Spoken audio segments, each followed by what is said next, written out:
অনেক কাল আগের কথা। আমাদের এই সোনারপুর গ্রামে বাস করত দুই বন্ধু, হাবু আর গোবিন্দ। হাবু ছিল ভারী সহজ সরল, আর গোবিন্দ ছিল একটু চালাক চতুর। সবসময় বড় লোক হওয়ার ফোন দিয়ে আটত। আরে গোবিন্দ, এই ভর দুপুরে একা একা কি ভাবিস রে? তোর মুখটা তো দেখছি শুকনো কাঠের মতো। আর বলিস না, সারা জীবন এই লাঙল ঠেলে আর কোদাল চালিয়ে কি কিছু হবে? এই দেখ, এই জমিটুকুতে চাষ করি, আর তাতে যে ফসল হয় তা দিয়ে শুধু দুবেলা পেট চলে। এভাবে তো আমার সোনার পালঙ্কে শোয়া হবে না। সোনার পালঙ্ক? সে আবার কি জিনিস? আমার তো এই ভাঙা খাটিয়ায় ঘুমিয়েই সুখ। এই দেখ, সকাল থেকে রাত পর্যন্ত কাজ করি, রাতে মায়ের হাতে গরম ভাত খাই, আর তারপর খাটিয়ায় শুয়ে আরামের ঘুম দেই। এর থেকে বড় সুখ আর কি আছে বল? তুই একটা মূর্খ। সুখ মানে কি তাই বুঝিস না? সুখ হলো টাকা, সুখ হলো ঐশ্বর্য। শুনলাম গ্রামের শেষ মাথায় যে বটগাছটা আছে তার নিচে এক সাধু থাকেন।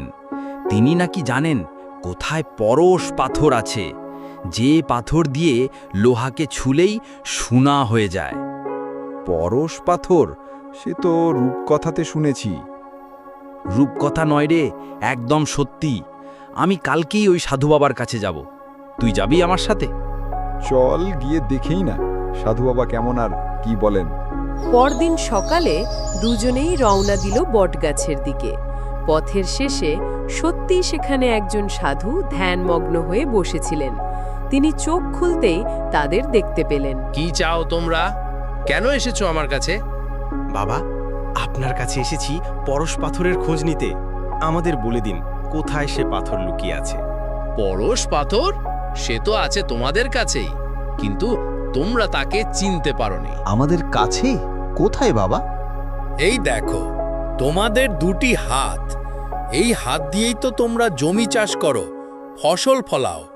এই হাত দিয়ে যে ফসল জন্মায় সেই ফসলই তো তোমাদের জীবন।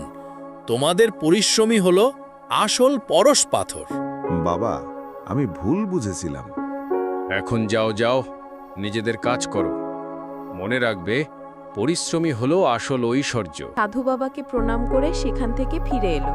ফেরার পথে গোবিন্দ আর কোনো কথা বলল না। তার চোখে এখন আর সোনার স্বপ্ন নেই, আছে কেবল পরিশ্রমের গুরুত্ব বোঝার শিক্ষা।